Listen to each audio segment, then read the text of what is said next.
গত দুদিন ধরে সকালের ওয়েদারটা অনেকটাই মেঘলা। তাও সকালের বাসি কাজকর্ম করে একবারে স্নান করে জামা কাপড় মেলতে চলে এসেছিলাম ছাদের ওপরে। এখনও কিন্তু রোদ ওঠেনি, আর চারিদিকে একটু মেঘলা মেঘলা ভাবও আছে। তো সকালে এত সুন্দর হাওয়া দিচ্ছিল, খুব ভালো লাগছিল। আজ আবার সেই বাজারে যেতে হবে, কেননা সবজি বলতে কিছুই নেই। কাল একবার ভেবেছিলাম যে বাজার দিয়ে ঘুরে আসি, কিন্তু ভালো লাগছিল না বলে যাইনি। আজ কিন্তু যেতেই হবে, কেননা মেন ব্যাপার হচ্ছে আলুটাই ঘরে নেই, আর সবজিগুলো শেষ হয়ে গেছে। আর এখন আবার আমাদের বাজারের মন্দিরে পুজো হচ্ছে, পাশে কীর্তন হচ্ছে, সেখানে পাইকারি বাজারটা বসে না। এখন বাজার করতে হলে আমাদেরকে এখনও অনেকটা ভিতরে গিয়ে বাজারটা করতে হবে। সকালবেলা জামা কাপড় মেলে দিয়ে একেবারে নিচে চলে যাব। তার আগে গাছের দিকে তাকিয়ে দেখলাম বেল চারটে পেকে গেছে। বেল পড়ার জন্য কোনো কিন্তু লগা ছিল না, একটা বাঁশ ছিল। অনেকক্ষণ ধরে বাঁশটা চেষ্টা করলাম, কিন্তু বাঁশটা না গলে পেলাম না, মানে বেলটা না গলে পেলাম না বাঁশটা দিয়ে। তো আর পারতেও পারলাম না, কখন যে পড়বে আর কে নিয়ে চলে যাবে। অবশেষে বাজার থেকেও ফিরে আসলাম। আজ কিন্তু অনেক বাজার নিয়ে এসেছিলাম, কিন্তু মেন গেছিলাম টমেটোর জন্য, সেটাই কিন্তু পাইনি। তবে আজ কিন্তু আমি বাজার করেছি, সবজি বাজার। ম্যাক্সিমাম দিন সবজি বাজারটা আমিই করি। আর এখন কিন্তু ছেলেকে একা রেখেই গেছিলাম, ছেলে ঘুমাচ্ছিল, তাই চলে গেছিলাম একদম ভোরে ভোরে। তখন বাজে সকাল 7টা, সেই সময় সবজি বাজারটা করে নিয়ে চলে এসেছিলাম। আসার সময় একটু পাউরুটি নিয়ে এসেছিলাম, ভাবলাম অনেক দিন ধরে তো ছেলে ছাতু খাচ্ছে, আজ একটু টোস্ট বানাবো, সাথে কিন্তু আমিও খাবো। ডিম গুলে টোস্টটাও বানিয়ে ফেললাম, আর দুজন মিলে কিন্তু এই টোস্টটাই খাবো।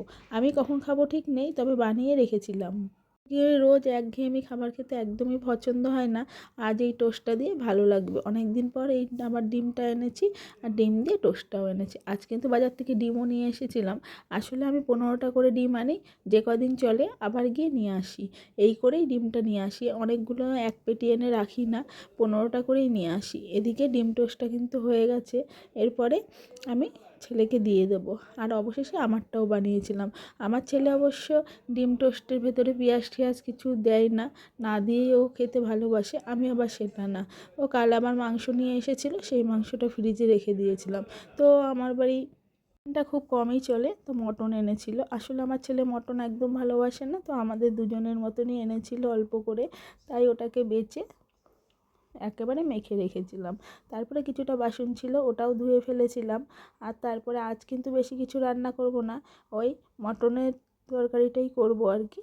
আর ছেলে ওই আলু আর ঝোলটা দিয়েই খেয়ে নেবে। তবে গত দুদিন ধরে যে পরিমাণ হাওয়া দিচ্ছে, যতই সকালে উঠান ঝাড় দিই না কেন, একেবারে পাতায় আবার ভরে যাচ্ছে। আজ আবার মিক্সার গ্রাইন্ডারটা বের করেছিলাম, যে আমার মিক্সার গ্রাইন্ডারটা একটু ডিস্টার্ব করছে। ভাবলাম যে ঘরে যখন নতুন আছে ওটাই বের করি। তো এই মিক্সার গ্রাইন্ডারটা অনেকটাই বড় আর খুব ভালো। এটা বাজাজের মিক্সার গ্রাইন্ডার ছিল। তো বের করে আমি দেখছিলাম যে এটা কেমন হবে বা কিছু। আজকে ইউজ করব না, তবে বের করে দেখে নিলাম। আমার মিক্সার গ্রাইন্ডারটা যে খারাপ হয়েছে, সেটা এখনও দোকানে নিয়ে যাওয়া হয়নি, সেটা দোকানে নিয়ে গিয়ে সারাতে হবে। ভাবলাম ওটা সারাতে সারাতে দেখি এটা কেমন ইউজ করা যায়। তো সবগুলো বের করে আমি একটু দেখেও নিচ্ছিলাম। আর সাথে দুটো অনলাইন থেকে তেলের শিশি অর্ডার করা ছিল, সেই দুটো ওপরে তোলা ছিল। মিক্সার গ্রাইন্ডারটা বের করতে গিয়ে ওটাও আমি দেখেছিলাম, তো ওটাও আমি বের করে নিয়েছিলাম। তবে এই মিক্সার গ্রাইন্ডারটা খুব ভারী আর খুব ভালো।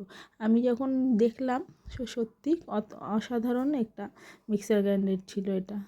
তবে আমি একথাও ভাবি যে মানুষের কত পরিবর্তন। আগে কিন্তু শিলনোড়াতেই আমরা সবাই মশলাবাটি করতাম, আমার মা ঠাকুমারাও তাই করতো। আর এখন মিক্সি ছাড়া কিছুই হয় না।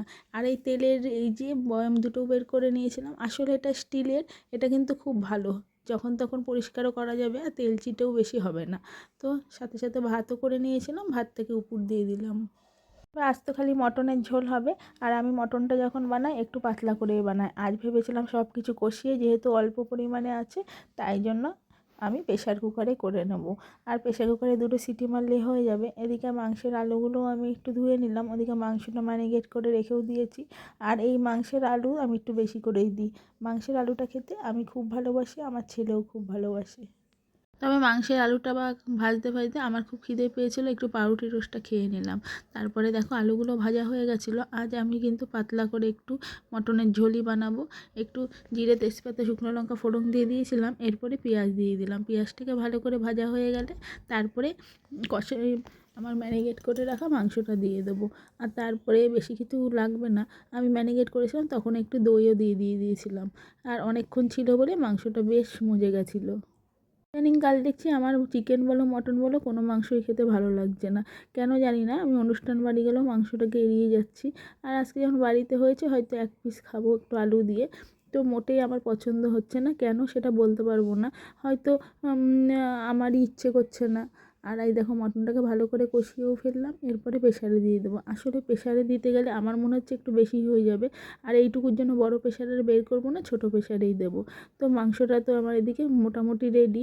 আর তারপরে এদিকে চলে গেছিলাম ফ্রিজে যে কালকের যে একটু তরকারি ছিল সেটা বের করতে। এটা বের করার সময় মনে মনে ভাবছিলাম হয়তো বা এটা গরম করব, কিন্তু লাগবে না। মটন থাকলে, যে কোনো মাংস থাকলে আর কিছু লাগে না। এদিকে ছেলেকে জোগাড় করাতে চলেও এসেছিলো দিদিভাই। আর তারপরে ফলের ঝুড়িটার দিকে তাকিয়ে দেখলাম কিছুটা আঙুর একটু নষ্ট হয়ে গেছে। আর কাল আমার ভাই এসে আমার ছেলের জন্য কিছুটা আঙুর দিয়ে গেছিলো, আর বাড়িতেও কিছুটা আঙুর ছিল, তাই ভাবলাম ঝুড়িতে রেখে দিই। আর বাদবাকি আঙুরগুলো যেগুলো আগের ছিল সেগুলোকে আমি রেখে এসেছি বারান্দায়। ওগুলোকে কিছুটা বেছে নিতে হবে, কিছুটা নষ্ট হয়ে গেছে। একদম কলাটা তো একদমই নষ্ট হয়ে গেছে। আসলে ফল আমি একদমই ভালোবাসি না, চোখের সামনে থাকলেও আমি পছন্দ করি না। একটা আঙুর ভালো ছিল, মোটামুটি বেছে নিলাম, বাদবাকিগুলো ফেলে দিলাম। ছেলে যখন এক্সারসাইজ করছে ভাবছিলাম তোষকটাকে একটু টেনে নিই। আসলে বসতে বসতে আর ঘুমাতে ঘুমাতে না তোষকটা ওইদিকে অনেকটাই চলে গেছিলো। ভাবলাম এদিকে তো অনেকটা ফাঁকা হয়ে গেছে, এই ফাঁকে আমি তোষকটাকে টেনে বেড কভারটাকে ঠিক করে দিলাম। ওদিকে তো ছেলে এক্সারসাইজ করছে, আর এই ফাঁকেই এইসব কাজগুলো সেরে ফেলছে। আসলে আজ কিন্তু বেশি কিছু রান্না করি না, ওই মটনের ঝোল আর ভাতই করেছিলাম, তাই জন্য কাজের অনেকটা সময় পেয়েছিলাম। আর এই সময়টুকুতেই আমি এইসব কাজ করে ফেলছিলাম। সেই সকালবেলা উঠেছিলাম 4:45টার সময়, তখন থেকে এখনও আর বিশ্রাম নিইনি। আর যেহেতু বাজারে গেছিলাম একটু টাইম এক্সট্রা লেগেছিলো।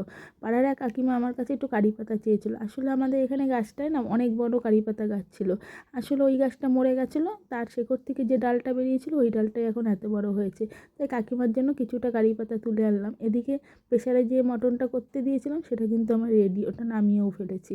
আর ছেলে যখন এক্সারসাইজ করছিল ছেলেকেও আমি এক্সারসাইজ করাচ্ছিলাম। আসলে বাড়িতে কেউ ছিল না, একাই করাচ্ছিলাম। পাশের বাড়ি আমার এক যাকে ডেকে এনেছিলাম এটা করানোর জন্য, আমার সাথে একটু হেল্প করার জন্য। এটাকে বসিয়ে দিয়ে যে কটা জামা কাপড় ছিল বাইরে সেগুলোকেই ওয়ার্ডরোবে ভাঁজ করে ঢুকিয়ে দিলাম। আর যতগুলো জামা কাপড় আছে সব কটাই আমি ভাঁজ করে নেবো। আসলে ঘরে অনেক কটা জামা কাপড়ে ছিটানো পড়ে রয়েছে, সে কটাই ভাঁজ করে এখন ঘরটাকে সুন্দর করে পরিষ্কার করে নেব। সকালে যে ডিমটা এনেছিলাম ডিমটা এখন রান্নাঘরে ধুয়ে আসলাম। আর যে সবজিগুলো এনেছিলাম সেগুলোকেই এখন এই পাতা থেকে ডাঁটা থেকে আলাদা করে সেগুলোকে এখন প্যাকেটে করে ফ্রিজে ঢুকিয়ে দেবো। আসলে এই যে শাক পাতা আমি সজনে ডাঁটা এসবই কিন্তু এনেছিলাম। আজ বেশি বাজার করতে পারিনি, যেহেতু বাজারটা এখানে বসেনি, অনেকটা দূরে যেতে হবে। সামনে যা পেয়েছি তাই নিয়ে এসেছি। এখন সব বেছে ঠেচে পরিষ্কার করে ফ্রিজে ঢুকিয়ে তবে ঘর বারান্দাগুলো ঝাঁট দিয়ে নেব। আজ কিন্তু অনেকটা টাইম পেয়েছি, ভাবছিলাম এইখানে পরিষ্কার করে সবজিগুলো ভালো করে রেখে শাক পাতাগুলোকে ফেলে দেবো। আসলে এই ডাঁটা শাকের শাকগুলো খুব খারখার লাগে, খাওয়া যায় না। তো আমি সব ফ্রিজের মধ্যে ঢুকিয়েও দিলাম, এরপরে ঘর টর ঝাঁট দিয়ে নেব। তবে আজ একটা বড় কাজ আগেই করে ফেলেছিলাম, যেটা হচ্ছে এক্সারসাইজ করানোর আগে ছেলেকে স্নান করিয়ে দিয়েছিলাম। তাতে করে কী হয়েছিল, আমাদেরও অনেকটা টাইম বেঁচে গেল, আর ও এক্সারসাইজ করার পরই খেতে পারবে। ঘরে যে বেড কভারগুলো ছিল সেগুলোও গুছিয়ে ফেললাম।